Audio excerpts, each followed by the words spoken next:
us.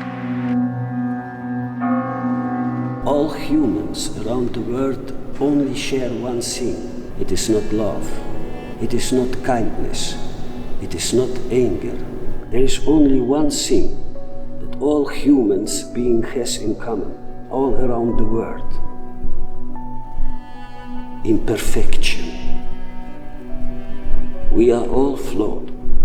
I have seen a lot of people, powerful people, holy men, freedom fighters or billionaires. No one had their shit together. Everyone is a sinner.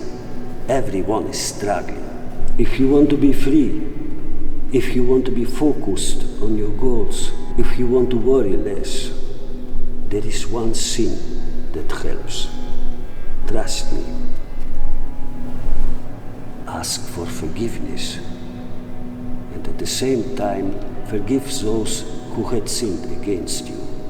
This will give you freedom and power. You can try hard to be perfect, but it will not happen, because it is not a human nature to be perfect.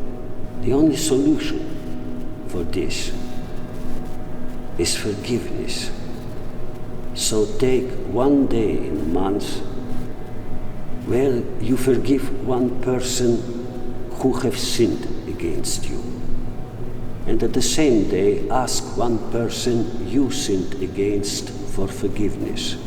It will move away a big stone from your soul, and so much positive energy comes to you.